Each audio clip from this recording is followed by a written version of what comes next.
Writing Freedom by Pam Munoz Ryan, Chapter 5. Charlotte stood up and backed away from the solid-looking, bald-pated man.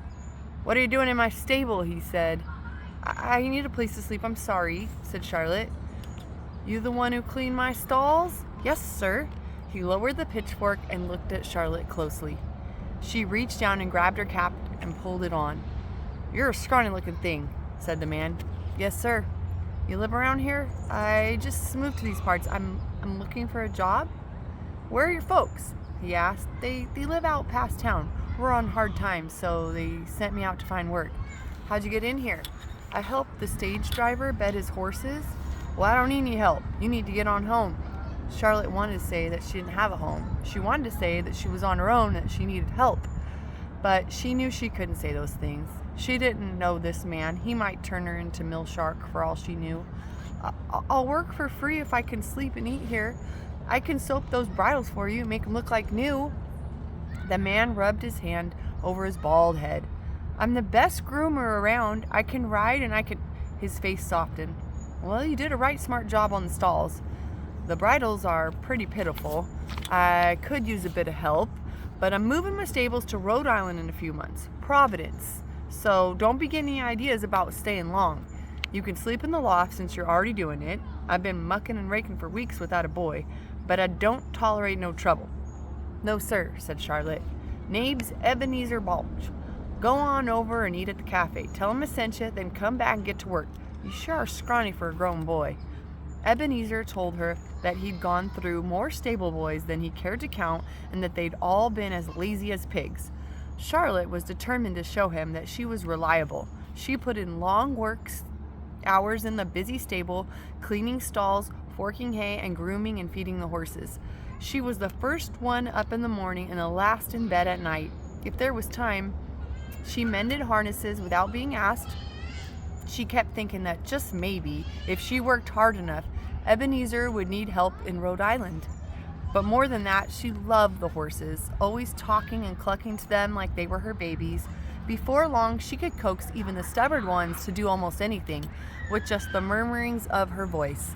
The stock tenders shook their heads in amazement, and more than once Charlotte caught Ebenezer watching her with the horses.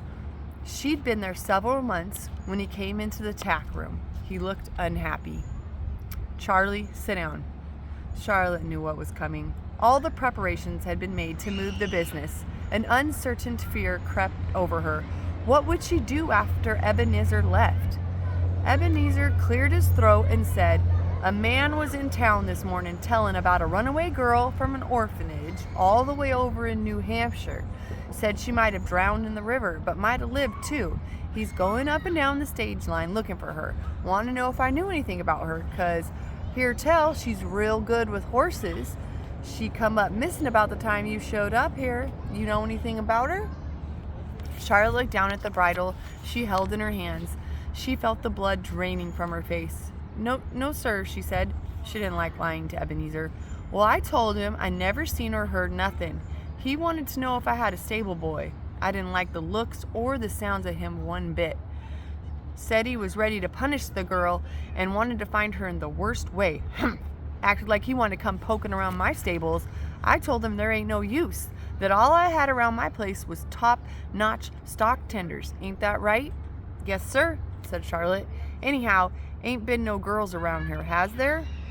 Ebenezer stepped back and looked at Charlotte in a way that he never had before. Did he know? Charlotte winced. "No, sir," she said. "Well, that's what I told him. So she probably did drown." "Yep, that's what I think. Drowned in the river. Ain't that sad?" He cleared his throat again. "Now another thing. I don't think this fella's gonna give up easy, cocky as he is. I suspect he'll be asking around town and probably showing up here to ask questions. Everyone knows I got a new hand." Charlotte nodded. Her mouth felt dry. What if Mill Shark showed up here and Ebenezer got in trouble for hiring her? The thought of Mr. Mill Shark finding her and taking her back to the orphanage made her palms sweaty, made her heart pound. Maybe she should leave, but leaving would mean she'd have to start all over again. She would need to find someplace else to work and sleep and eat and hide. Charlotte stood up and dropped the bridle. She edged toward the door. I need to go home, since you're moving the stables and all. I best get going. Ebenezer held up both of his hands to block her way. Just stay put, he said. Now listen, in all my days, I only seen one other person who could work with horses like you, could put a spell on them and could ride them, could ride like, well, I only seen it one other time. I got me a notion, and maybe I'm crazy, but I gotta see if I'm right. If you can do what I think you can do, I'm not about to let you go. As Ebenezer walked out of the tack room, he said, bring around 6. I need a wagon hitched. Charlotte tried to concentrate on what he'd said. Bring around 6 horses? Do what he thought she could do? Confused, she found the traces for 6 in the hand and brought the horses around, one at a time, to hitch them. When each horse was secured to the traces, Ebenezer said, Charlie, you drive. Charlotte stared at Ebenezer. I ain't drove 6 in the hand before, she said. I drove 2, but not 6. I know that, said Ebenezer. Get up here and let's take a run. Unless you're scared. I ain't scared, said Charlotte. She climbed into the wagon. What was Ebenezer up to? She felt like he was testing her, almost daring her to drive the team. He handed her the whip, but she wouldn't take it. She never whipped a horse in her life. It's for guiding your team by the sound, not for beating on a poor horse. Now, here are the ribbons, same as the reins. Hold them in your left hand and keep the whip in your right, he said. She took the whip and the ribbons and listened.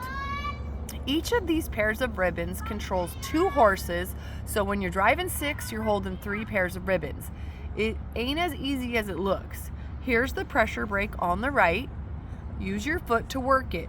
Now, release the brake and take her out a mile and turn around. Since the day Charlotte had caught the stage in Concord, she wanted to try a 6-horse team, wanted to know what it felt like behind all those horses. Suddenly, she was getting her chance. She yelled, "Get along!" Charlotte held the ribbons tightly and tried to keep the wagon straight on the road, but it veered to the right and then to the left. She had hitched enough teams to understand how the reins worked, but Ebenezer was right. It wasn't as easy as it looked. No one had to tell her, though, not to whip the horses. Charlotte gave gentle tugs on the ribbons, but even a slight pull sent the horses in another direction. As she approached the turn, the reins tangled. Some horses turned and some didn't. The wagon rolled into the horses, and suddenly she was in the middle of a heap of harnesses and horses. Ebenezer climbed out and set everything right. "Guess I was wrong," he said, and gave her a peculiar look. "Maybe you're just too young to learn the ribbons. Let's head back." "I ain't ready to turn back," Charlotte said, and she began to feel that her escape from Mr. Millshark depended on being able to drive this team.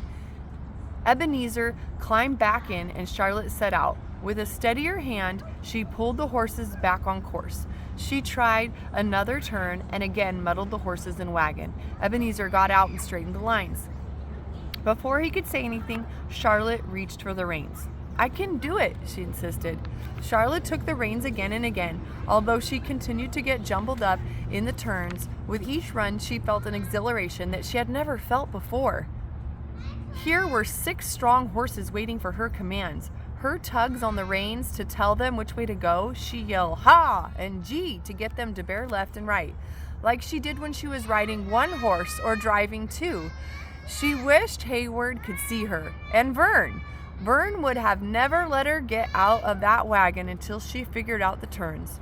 Just like when he taught her to ride, he kept putting her back on freedom after each fall, saying, "Every time you fall, you learn something new about your horse. You learn what not to do next time." That's what was happening with the team. Every time she mixed up the reins, she knew what she had done wrong, and she tried not to do it again. After a dozen runs, she brought them around clean. Ebenezer finally nodded his approval with a small, satisfied smile. He had wanted her to figure it out. He had wanted her to be able to drive the team. But why? When they pulled back up to the stables, Ebenezer said, "Charlie, or whoever you are, I need this team and this wagon driven to my new stables, and I'm figuring you can drive them. But you need to leave in the morning before first light. And there's something else. I don't need more stable boys in Rhode Island, but I need another stock tender, and soon I'll be needing coach drivers. You got a lot to learn, but I could train you if it suits you." She couldn't stop the grin that spread over her face. "It suits me fine," she said.